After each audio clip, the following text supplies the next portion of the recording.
अस्सलाम वालेकुम dear students. उम्मीद है आप सब खैरियत से होंगे। वालेकुम अस्सलाम। यस सर, बिल्कुल खैरियत। ठीक है। अच्छा, आज का जो हमारा टॉपिक है वो है बैंक रिकंसिलिएशन स्टेटमेंट। ठीक है। BRS इसको कहते हैं, शॉर्ट फॉर्म में BRS कहते हैं इसको, बैंक रिकंसिलिएशन स्टेटमेंट को कहा जाता है BRS। ठीक है, बैंक रिकंसिलिएशन स्टेटमेंट। ठीक है। और ये आज का हमारा टॉपिक है, चैप्टर नंबर 7 में से है। चैप्टर नंबर 7 का नाम है फाइनेंशियल एसेट्स, और उसमें से आज हम ये टॉपिक समझेंगे, बैंक रिकंसिलिएशन स्टेटमेंट। ठीक है। तो रिकंसिलिएशन क्या होती है, ये मैं इसके बारे में आपको बताता हूँ डिटेल। ठीक है। और आपके पास दो तरह के बैलेंसेस दिए होंगे आपको क्वेश्चंस में। तो ये देख लीजिए, साथ साथ मैं समझाता जाता हूँ।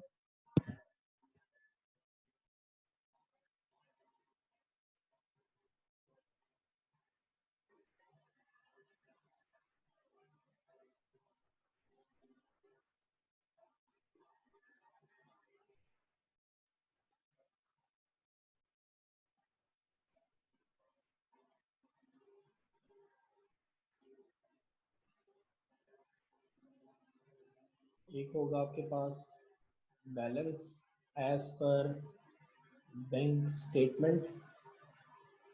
ठीक है। और एक आपके पास होगा जी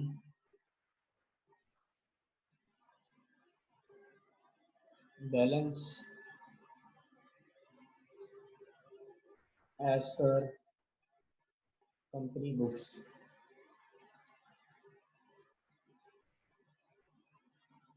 आपके पास ये दो तरह के बैलेंसेस गिवन होंगे। ठीक है। Balance as per company statement और balance as per cash book. ये वाला होगा balance as per bank statement दिया होगा, जो कि बैंक के पास आपके अकाउंट का रिकॉर्ड है। ठीक है, उसे हम बैंक स्टेटमेंट का रिकॉर्ड कहते हैं। और दूसरा आपके पास जो होगा वो होगा balance as per company books, जो कि आपकी कंपनी है उसका अपना इंटरनल रिकॉर्ड एक अलग बैलेंस शो कर रहा होगा। तो ये दोनों के बैलेंसेस अलग अलग होंगे। ठीक है। दो बैलेंसेस आपको दिए होंगे और जो कि दोनों डिफरेंट होंगे, ये बैलेंस अलग होगा, ये बैलेंस अलग होगा। ठीक है। और इन दोनों बैलेंसेस को आपने एक्चुअली करना क्या है, इन दोनों बैलेंसेस को, ये दोनों बैलेंसेस डिफरेंट होंगे, कंपनी की बुक्स का और बैंक स्टेटमेंट का। आपने इनको, ये दोनों डिफरेंट होंगे, दोनों मैच नहीं कर रहे होंगे, दोनों बिल्कुल डिफरेंट होंगे, एक दूसरे से मैच नहीं कर रहे होंगे। तो इन दोनों को मैच करने के लिए हम क्या करते हैं, रिकनसाइल करते हैं। रिकन्सिलिएशन का मतलब क्या होता है, दो डिफरेंट पॉइंट ऑफ व्यू रखने वालों के दरमियान सुलह करा देना। ठीक है। रिकन्सिलिएशन का मतलब सुलह करवाना भी होता है, आपस में इंटरेस्ट को मैच करवा देना, एक दूसरे के दो पार्टीज जो आपस में लड़ रही होती हैं तो उनको आपस में रिकनसाइल करवा देना, आपस में मैच करवा देना। ठीक है। तो रिकन्सिलिएशन का मतलब क्या होता है कि दो बैलेंसेस हैं आपके पास, एक बैंक का बैलेंस है जो बैंक वाले रिकॉर्ड कर रहे हैं, और एक कंपनी वाले रिकॉर्ड कर रहे हैं अपनी बुक्स में। ठीक है। तो इन दोनों को मैच करने के लिए आप क्या बनाते हैं, बैंक रिकन्सिलिएशन स्टेटमेंट बनाते हैं। ठीक है। तो हम कौन है, हमने अपने आप को क्या समझना है, हमने अपने आप को अकाउंटेंट समझना है इस कंपनी का जो। ठीक है। We are the accountant of this company. सही है। तो बैंक वाले ना हर मंथ एंड पे हमें एक स्टेटमेंट भेजते हैं, उसे बैंक स्टेटमेंट कहते हैं, of this month, of this month, bank statement of January, February, March, April, किसी भी मंथ की वो हमें भेजेंगे at the end of the month. तो उस बैंक स्टेटमेंट के बैलेंस को हम मैच करेंगे अपनी बुक्स ऑफ अकाउंट्स के साथ, इनके बैलेंसेस को इसके साथ मैच करने की कोशिश करेंगे। तो जहां जहां बैंक वालों ने अगर कोई मिस्टेक्स कर दी है उसको हम करेक्ट करने की कोशिश करेंगे, और जहां जहां हमारी तरफ से कोई करेक्शन होगी या करेक्शन होने वाली रहती है उसको मैचअप करने की कोशिश करेंगे। तो एट द एंड रिकंसिलिएशन के बाद दोनों का बैलेंसेस क्या होना चाहिए, सेम होना चाहिए, बिल्कुल, ये याद रखिए। ठीक है। यहाँ तक किसी को कोई प्रॉब्लम हो तो प्लीज मुझसे पूछें। ये सिर्फ बैंक रिकंसिलिएशन स्टेटमेंट की मैंने थ्योरेटिकल आपको बैकग्राउंड बताया, तो समझ लीजिए। जी जी। क्योंकि इसका मैंने बाद में मिनी क्विज लेना है, अभी अभी बाद में इसी में से मिनी क्विज आएगा एक आप लोगों को। ठीक है। सर मेरा एक क्वेश्चन है। जी जी। सर अगर ये बैंक स्टेटमेंट जब हम ठीक कर लेते हैं तो जो जैसे अगर हमने अपनी कंपनी में उसको ठीक किया है, लाइक रेक्टिफाई किया है, तो फिर हम उसको उस स्टेटमेंट को जो फिर से बैंक भेजेंगे ताकि बैंक वाले भी ठीक करें, या फिर सिर्फ हम अपनी कंपनी की हद तक ही रखते हैं? नहीं नहीं, इसको बैंक को नहीं भेजना पड़ता, हमने बैंक ऑटोमेटिकली उसको रेक्टिफाई नेक्स्ट मंथ में कर देता है। जो उसकी तरफ से लैकिंग्स आ रही होती है ना, ये देखें, ये जो अभी हमने दोनों ऐड और लेस किया, ये दोनों बैंक की तरफ से थोड़ी डेफिशिएंसी है ना, तो बैंक ऑटोमेटिकली इसको नेक्स्ट मंथ में कवर कर लेता है। ठीक है, अगर नेक्स्ट मंथ में भी नहीं कवर कर रहा, फिर आप बैंक को भेज सकते हैं कि भाईजान ये प्रॉब्लम आ रही है, आप इसको रेक्टिफाई करें, ये हमारे रिकॉर्ड में क्यों नहीं शो हो रहा। ठीक है, सही है। तो ओके सर। वन मंथ जी। आप बैंक को देते हैं रेक्टिफिकेशन के लिए, और अगर बैंक नेक्स्ट मंथ की जो स्टेटमेंट आती है उससे भी रेक्टिफिकेशन नहीं होती, तो फिर आप बैंक को स्टेटमेंट भेजते हैं कि भाईजान ये जो है थोड़ा सा इसको अब अपडेट कर लें अपने रिकॉर्ड को, हमारे मुताबिक ये शो हो रहा है, तो आप अपडेट कर लें। सही है। अच्छा जी, अब आते हैं हम बैलेंस जो आपको दिया होगा कंपनी की बुक्स का। सही है, कंपनी की बुक्स का, कंपनी रिकॉर्ड्स का, ये इसे कैश बुक बैलेंस भी कहते हैं, याद रखिएगा। ठीक है, जो आपकी कैश बुक का बैलेंस है उसको हम उसमें क्या ऐड करेंगे और क्या लेस करेंगे, ये जरा देखते हैं। सही है। अच्छा जी, नंबर वन है इसमें, नंबर वन जो इसमें ऐड अप करेंगे पहले चीज, वो है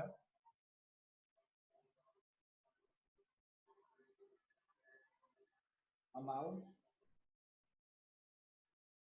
directly collected by bank.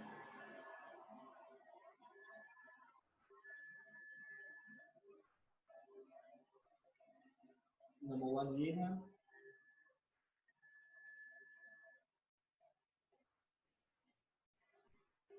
Number two,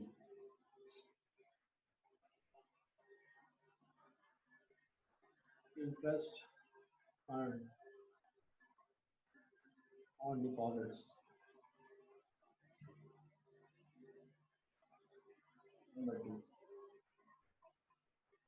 के बाद लेस क्या करेंगे, लेस वाली आइटम भी बता देते हैं। नंबर वन है जी बैंक फी।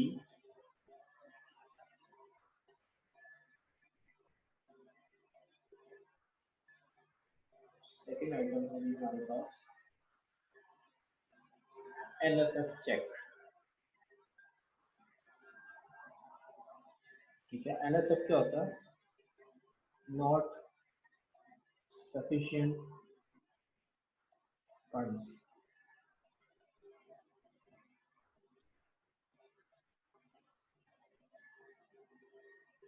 ठीक है जी, ये जरा समझिएगा प्लीज। इसकी मैं दोनों बातें आपको क्लियर कर दूं कि इसमें ऐड क्या होनी है और लेस क्या होनी है। जो आपकी कंपनी के बुक्स का बैलेंस होगा ना, यहाँ पे गिवन होगा, ये दिया होगा। ठीक है, एक तरफ बैंक स्टेटमेंट का बैलेंस गिवन होगा, उसमें हमने ऐड और लेस कर दिया, और एक तरफ कंपनी की बुक्स का बैलेंस होगा कैश बुक का, वो ये आगे राइट साइड पे आपके। ठीक है, इसमें आपने ऐड अप क्या करनी है, दो चीजें आपने ऐड करनी है और दो चीजें लेस करनी है। अगर गिवन होगी, जरूरी नहीं सारी गिवन हो, जो चीजें जो चीजें गिवन होगी वही आप ऐड करेंगे, जो नहीं होगा वो नहीं ऐड करेंगे। ठीक है, जरूरी नहीं है कि सारी आइटम्स गिवन हो। सही है। अच्छा, ऐड क्या करेंगे, ये जरा समझ लीजिएगा इसको। Amounts directly collected by bank, ये ऐसी अमाउंट्स हैं जो डायरेक्टली बैंक ने कलेक्ट कर ली हैं, लेकिन आपको नहीं पता लगा। इसकी मैं बड़ी अच्छी एग्जांपल देता हूँ एक आपको। लेट्स सपोज कि आपने आईओबीएम में फीस सबमिट करवानी है, ठीक है ना, और आपने ये कह दिया कि डायरेक्टली आईओबीएम का एक अकाउंट गिवन होता है ना, और आपने आईओबीएम के अकाउंट में फी ट्रांसफर करके और उसका फिर आप रिसीट लेके वो अपनी जमा करवा देते हैं। ठीक है ना, यहाँ पे अकाउंट्स ऑफिस में। सही है, तो ये आईओबीएम के लिए क्या है, ऐसी रिसीट है जो कि डायरेक्टली बैंक में जमा हो गई है। सही है, क्लियर। तो इसी तरह हर कंपनी के ना कुछ कस्टमर ऐसे होते हैं जो आपने जिनको अकाउंट नंबर दिया होता है कि भाई ये मेरा अकाउंट नंबर है, इसमें डायरेक्टली आप जाके बैंक में जमा करवा दें। तो कोई ऐसे कस्टमर्स होते हैं जो कि डायरेक्टली आपके बैंक अकाउंट में जमा करवा देते हैं, लेकिन आपको नहीं पता चलता। एट द मंथ एंड जब आपके पास स्टेटमेंट आती है ना, आप कहते हैं ओ यार ये तो कुछ डिपॉजिट्स हो गए हैं पहले वो। ठीक है ना, लेकिन हमें इसका पता नहीं चला था, बैंक ने तो वो ऐड कर लिए हुए हैं। ठीक है, तो हम उसको फिर ऐड अप कर लेते हैं। सही है, पहली बात तो ये होगी, क्लियर। अच्छा, सेकंड आइटम जो आपने ऐड अप करनी है, इंटरेस्ट अर्नड ऑन डिपॉजिट्स।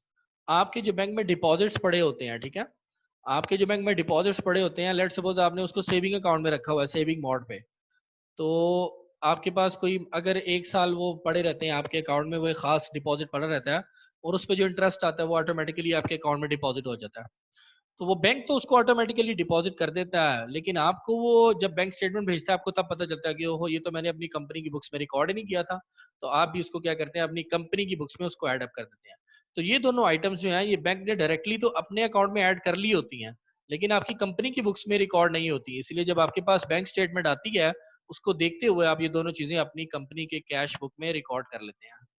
ठीक है, इन दोनों बातों में कोई कंफ्यूजन है प्लीज तो प्लीज लेट मी नो। ये जो आपने जमा करवाया था चेक, उसकी उसके अंदर इतना फंड नहीं था तो चेक बाउंस हो गया, हमें फी दें। तो बैंक पहले आपसे कटिंग करेगा, आपसे लेस करेगा, तो इसलिए आप भी अपनी कंपनी रिकॉर्ड में उसको एनएसएफ चेक के नाम से एनएसएफ चेक और आगे कस्टमर ए लिखा होगा या कस्टमर बी लिखा होगा या कस्टमर सी जो भी नाम होगा कि यार इस कस्टमर ने जमा करवाया था एबीसी ने और वो उसके पास इतना बैलेंस नहीं था इसलिए बैंक ने हमसे पैसे काट लिए हैं। तो दो चीजें लेस होंगी, बैंक सर्विस चार्जेस, बैंक ने सर्विस चार्जेस अगर कोई काटे हैं वो भी माइनस होंगे।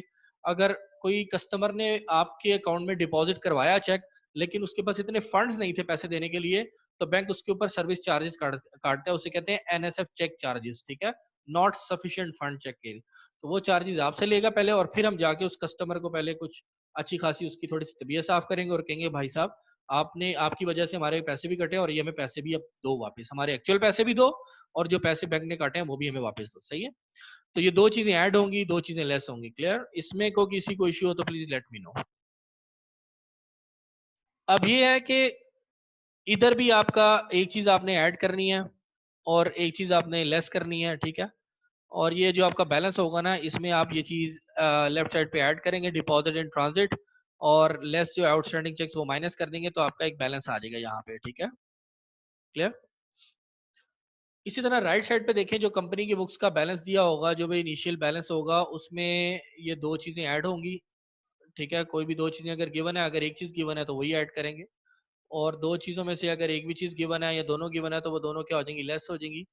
ये ऊपर वाली दोनों चीजें ऐड होंगी और नीचे वाली दोनों चीजें माइनस होंगी लेस में। इनका जब आप बैलेंस निकालेंगे तो आपके राइट साइड पे भी एक बैलेंस आएगा और ये दोनों बैलेंसेस आपस में लाजमी मैच करने चाहिए, दे मस्ट बी सेम। ठीक है, तो ये आपका बैंक रिकंसिलिएशन हो जाता है इसको। ठीक है, इसको रिकंसाइल कर देता है ये खुद ब खुद। अब इसमें कोई प्रॉब्लम है तो प्लीज मुझसे पूछिए और मैंने इसी में से आपका क्विज लेना है आज। ठीक है,